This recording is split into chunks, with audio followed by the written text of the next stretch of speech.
lá, gente? O assunto de hoje, iremos dar continuidade à aula que a professora Cinta deu a vocês, que foi sobre vozes verbais, certo? Vamos lá. Aprendemos sobre voz ativa e voz passiva. Na voz, ó, o próprio nome fala, ativa, a pessoa vai tomar atitude, vai agir. Então, na voz ativa, a pessoa, o sujeito da oração pratica ação, certo? Ele é o sujeito que vai agir, certo? Ele no caso, é agente, ele vai agir. Então, na voz ativa, o sujeito pratica ação, certo? Na voz ativa, o sujeito pratica ação. Na voz passiva, ó, passa.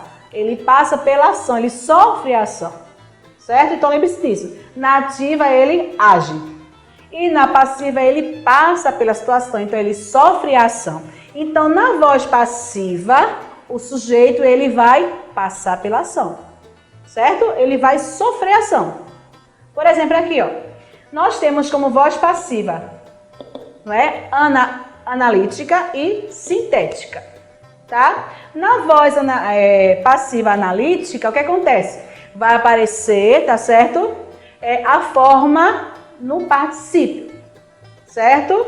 Nós aprendemos, né, que nós temos 3 formas verbais. Vamos relembrar um pouquinho?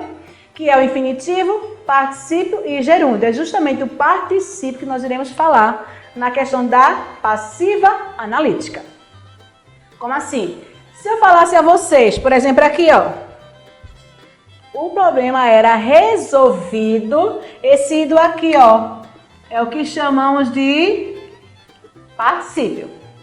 Se fosse no infinitivo, seria resolver, certo? Se fosse no gerúndio, seria resolvendo, ok? Então, era resolvido. Então, esse ido aqui é o que chamamos de particípio. Então, eu iria classificar como voz, não é? Passiva analítica, certo?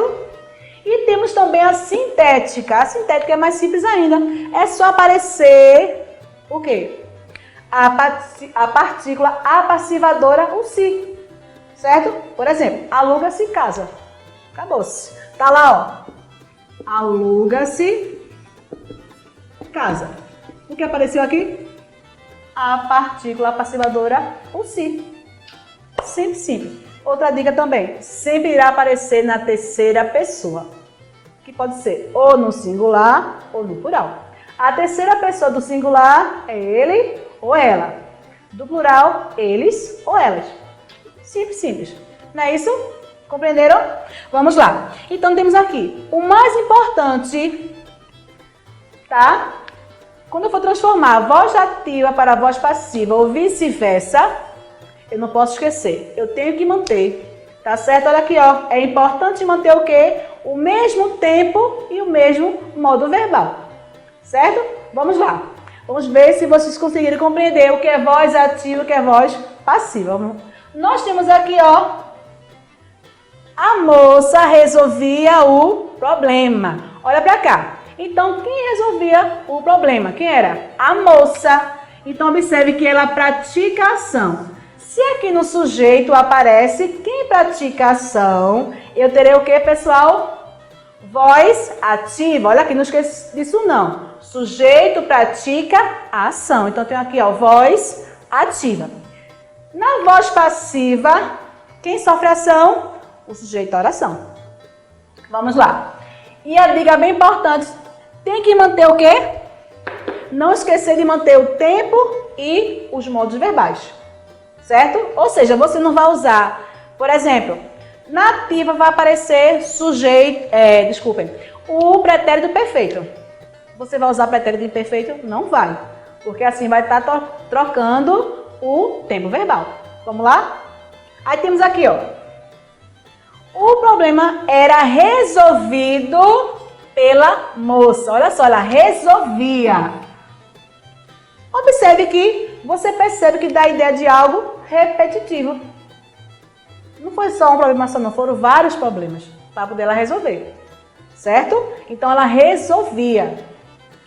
Certo? Então, nesse caso aqui, eu tenho que perceber que aqui eu tenho pretérito imperfeito.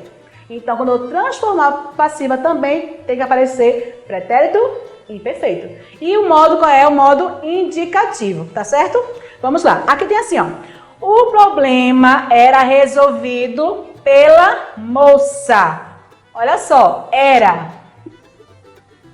Se fosse foi, seria apenas uma vez. Observe que aqui ela sempre resolvia. Então aqui você percebe que está no mesmo tempo verbal e também no mesmo modo verbal. Já aqui embaixo tem assim, ó, olha só. Aqui tem foi. Se aqui fosse a moça resolveu, olha assim. Se aqui fosse resolveu, a moça resolveu o problema. Aí a frase que estaria certa seria isso aqui. O problema foi resolvido pela moça. Certo? Por quê? Porque aqui também está no pretérito perfeito. Certo? Não esqueçam disso, pessoal. Tem que manter, tá certo? O mesmo modo e mesmo tempo verbal. Tá certo?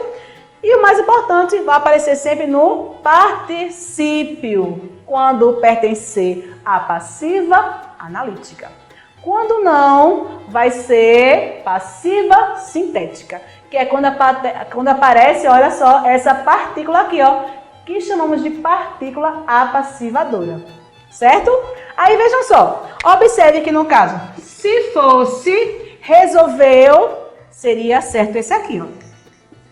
Mas como apareceu resolvia, que é pretérito imperfeito, então é esse aqui que está certo, o primeiro. Tá certo? Vocês, não é? Vão responder no caderno de atividade de vocês, certo? Olha só, na página 24 até a página 27. Olha só, que diz assim na 10ª questão. Não é? Vocês irão consultar aqui essa capa de revista para responder da questão 10 até a questão 12. Aí tem assim, na capa de revista, a partir da chamada principal e das informações secundárias, o que é possível deduzir sobre a ênfase dada às invenções no conteúdo da revista? Certo? Isso aqui é uma interpretação. 11º, em procuram-se ideias inovadoras. Tem-se voz ativa, voz passiva analítica ou voz passiva sintética. Gente, não esqueçam, se aparecer o si, o que é isso aqui? É a partícula apassivadora. E eu teria o quê? Ó, sintética, passiva sintética, sempre. O que é sempre a gente não esquece, então lembre-se disso. Se apareceu si, é sintética. Vamos lá? 12º. Como você classifica o pronome si em procuram-se ideias inovadoras? Esse si é o quê que eu falei a vocês? Lembrem-se, partícula o quê? Completa o nome aí, certo? Aí tem assim, 13º, transcreva duas orações. O que são orações? São frases que contêm verbos. Transcreva duas orações do panfleto recebido por Jim, que apresentam voz passiva sintética. Ó. Passiva sintética. Tem que aparecer essa partícula apassivadora. 14º, passe as frases do exercício anterior para a voz passiva analítica. É só tirar o si e colocar, olha, no particípio. Certo? E prestem atenção no modo e no tempo verbal, tá bom? Aí vejam só, no 15º tem passe para a voz ativa, o título do texto, aqui ó. Aí tem, esqueletos de descendentes de Vic são descobertos na Itália. Aí vocês irão transformar na voz ativa. Na voz ativa tem que praticar a ação, certo? No 16º, o trecho seguinte está na voz ativa, transforme em voz passiva. Lembrando que na voz passiva o sujeito tem que sofrer a ação, certo? No 17º, complete as orações a seguir com agentes da passiva. Ou seja, vocês vão completar. Lembrando que para completar, vocês têm que colocar o pelo ou por, tá certo? Lembrando que por é a contração de pela, certo? Aí tem assim, por exemplo aqui. Eu tenho, o livro foi lido, aí ó, tem que ter por ou pelo. Pelo menino, por mim, certo? No 18º, nos trechos a seguir foram destacadas algumas expressões. Quais delas são agente da passiva? Certo? Quem é que pratica a ação? E tem assim, no 19º, cria agentes da passiva para as seguintes orações. Certo? Agentes da passiva. Aí tem assim, por exemplo, onde foram divulgadas as notas pelo professor. Ou seja, nesse caso aqui, quem foi que sofreu a ação? O professor, certo? No caso, né? Quem praticou a ação foi o professor, mas ele está onde sofre na ação. Ele é agente da passiva. Ele que pratica a ação, mas nesse caso, se fosse ativa, ele teria que vir no sujeito. Como ele não aparece no sujeito, aparece no predicado, eu terei aí o que, pessoal? Eu terei aqui um agente da passiva, tá certo? Aí no 20º tem, passe as frases a seguir para a voz ativa. Prestem atenção no tempo e mudo verbal. E na página 27 tem, transforme as frases retiradas do texto em voz ativa. Certo? E no 22º, passe o trecho a seguir para a voz ativa. Voz ativa é quem pratica a ação, tá bom? Assim que vocês assistirem essa videoaula, eu peço que vocês coloquem a data, tá bom? Fiquem com Deus e até a próxima, se Deus quiser. Tchau, tchau.